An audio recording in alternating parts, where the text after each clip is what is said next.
حكيمي يغادر موقع بايرن ميونخ باكيا بعد إصابة قوية.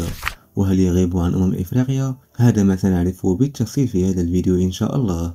فلا تنسى اللايك والاشتراك في القناة ودعمنا بنشر الفيديو مع أصدقائك. تعرض النجم المغربي أشرف حكيمي ظهير أيمن فريق باريس سان جيرمان لإصابة قوية للغاية خلال مواجهة بايرن ميونخ التي انتهت بفوز الفريق البافاري بنتيجة 2-1 يوم الثلاثاء في الجولة الرابعة من مرحلة الدوري بمسابقة دوري أبطال أوروبا لكرة القدم. وفي الدقيقة الأولى من الوقت الضائع للشوط الأول انطلق حكيمي بالكرة في الجهة اليمنى، لكنه تعرض لتدخل عنيف للغاية من الكولومبي لويس دياز نجم بايرن ميونخ الذي حصل على البطاقة الحمراء. لكن النجم المغربي الدولي بكى بحرقة شديدة نتيجة قوة الإصابة في الكاحل القدم اليسرى. ولم يقدر أشرف حكيمي الذي يحتفل اليوم بعيد ميلاده 27 على الوقوف على قدمه ليغادر الملعب مستندا على زملائه في الفريق والجهاز الطبي لسان جيرمان. واضطر المدرب الإسباني لويس إنريكي المدرب الفني لباريس سان جيرمان لاستبدال أشرف حكيمي وإشراك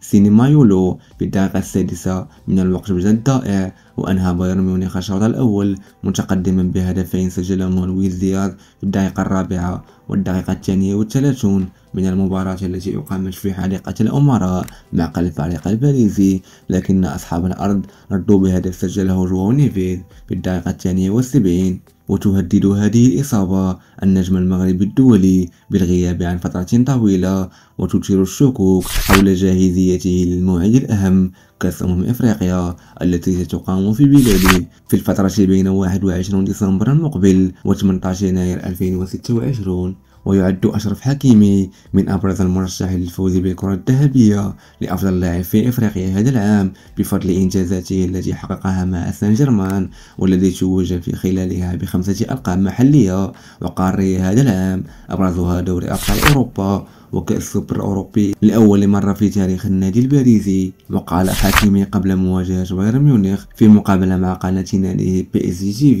أحلم بالفوز بالكرة الذهبية، إنه حافز ودافع قوي لي لتقديم أفضل أداء، لكن يبقى الأهم مساعدة فريقي على الفوز بالمباريات والألقاب. ويعد حكيمي من الركائز الأساسية في صفوف العملاق الباريسي منذ انتقاله لصفوف الفريق سنة 2021 قادما من إنتر ميلان الإيطالي مقابل 60 مليون يورو، ومدد تعاقده في أواخر الموسم الماضي ليواصل مسيرته داخل جدران حديقة الأمراء إلى صيف 2029. وتوج النجم المغربي الدولي بكل الألقاب المحلية والقارية بقميص النادي الباريسي، آخرها لقب دوري أبطال أوروبا وكأس السوبر الأوروبي لأول مرة في تاريخ الفريق. وبقميص PSG خاض حكيمي 188 مباراة في جميع المسابقات، سجل خلالهما 27 هدف و38 تمريرة حاسمة، وحصل على 28 إنذار وبطاقة حمراء واحدة.